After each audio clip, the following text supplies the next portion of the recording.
What's good? People there, me, myself, Pharaoh, you don't know how the thing go, gringo, and if you don't know, then you're slow. And if I said it, ain't no edit. And if you're feeling the vibe, people, them, like and subscribe for your boy. And in this one, it's not putting nobody on the chopping block. This one is more awareness for the youth and people out there doing a mad thing. Do you get it? Like, because this shit is way deeper than what people may think, and people are just talking about, oh, he's free and he's in Jamaica, but this is about the boy MARNZ Malone. Big shout out to bro, artist from Brum.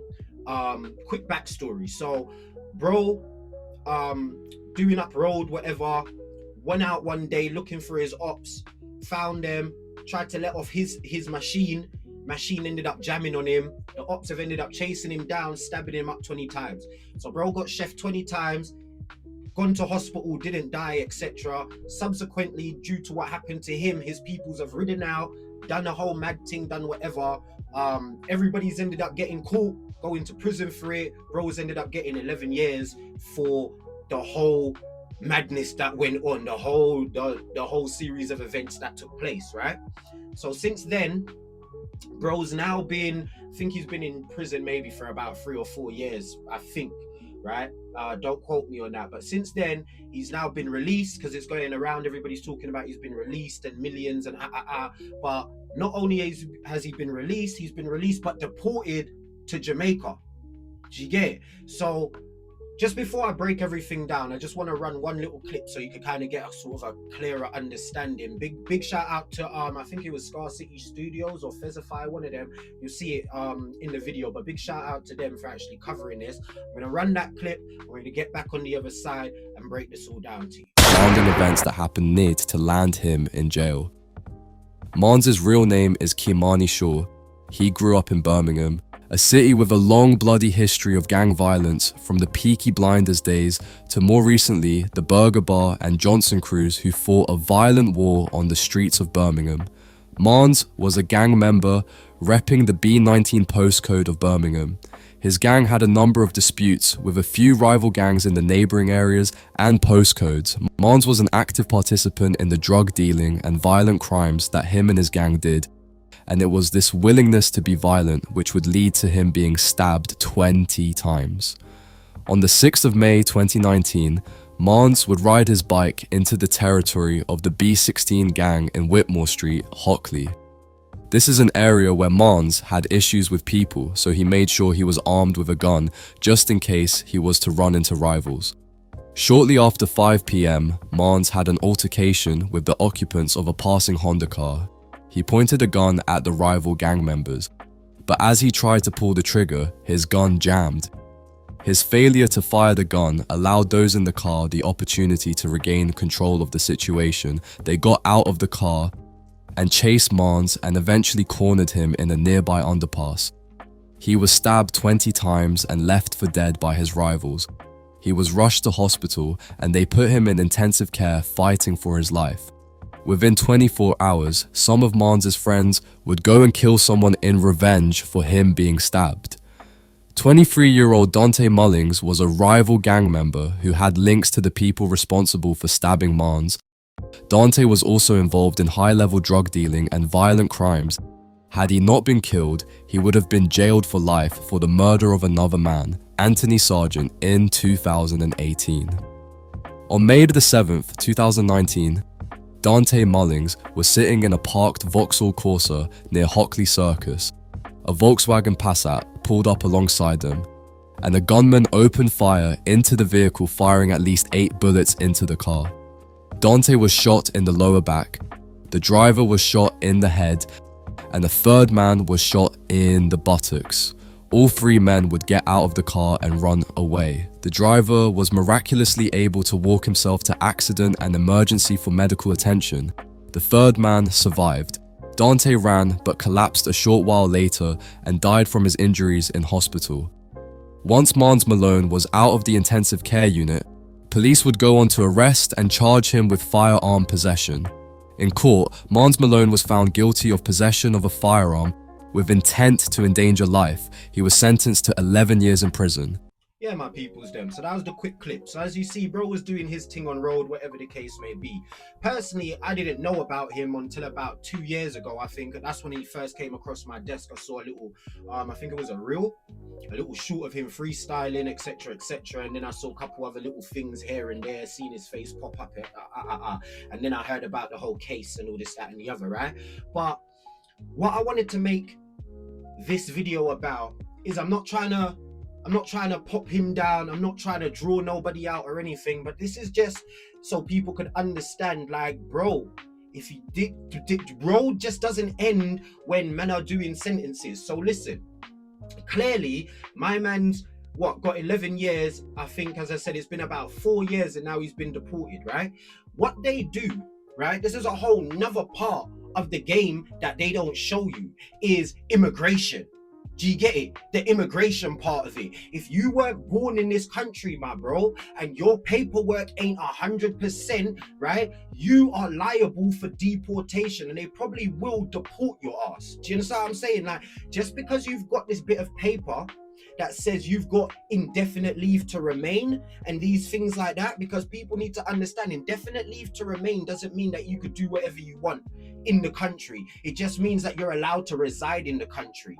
Now, if you're doing madness on road, don't think that they won't take that shit away and send you back to your country, my bro.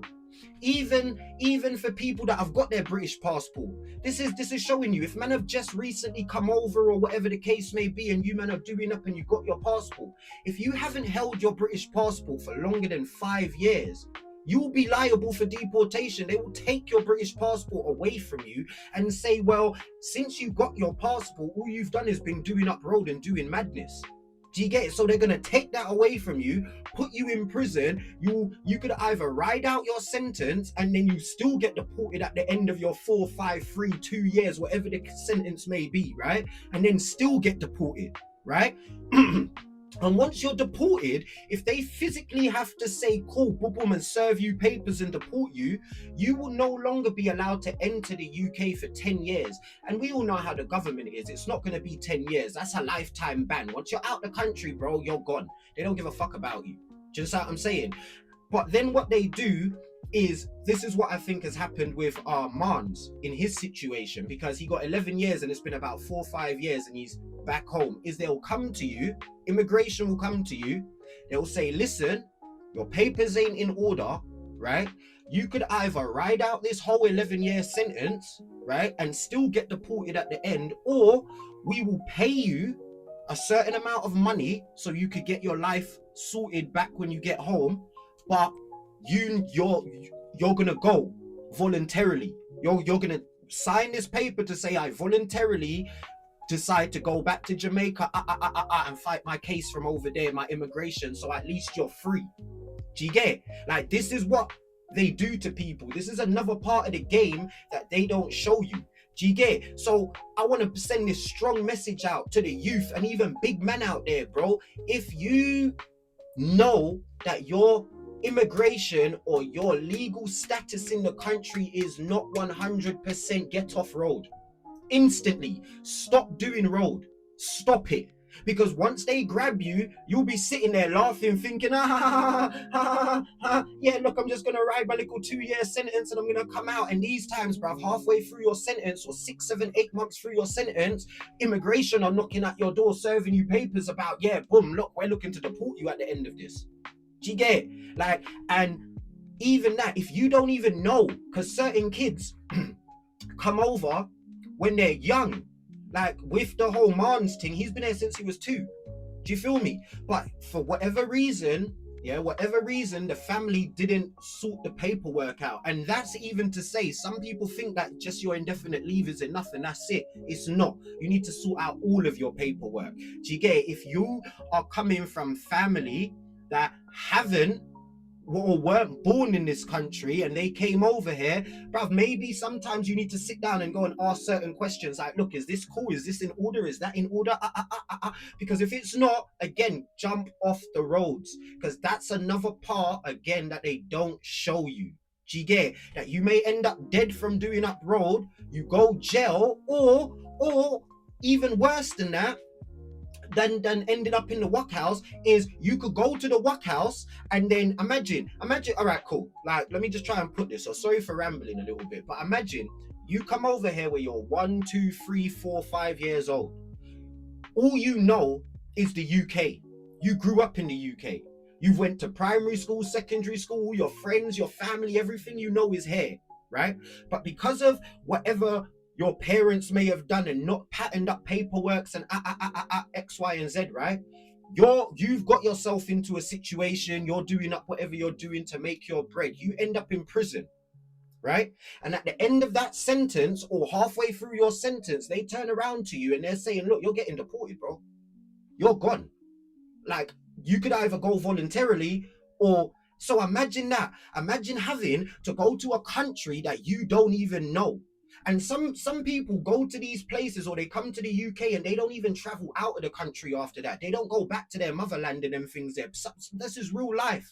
And then being told you have to go back to this country, you know nobody there, and you have to start your whole life after being here for 22, 23, 24 years, 18 years, 19 years. This is what's going on, right? And another part that they don't show you is, why do you think you hear about so many African people being deported, so many Jamaican people, so many Indian people? The UK has got a treaty with certain countries that makes deportation easier. Do you get it? It makes deportation easier, where it's just like, cool, we've got 600 Jamaicans right now.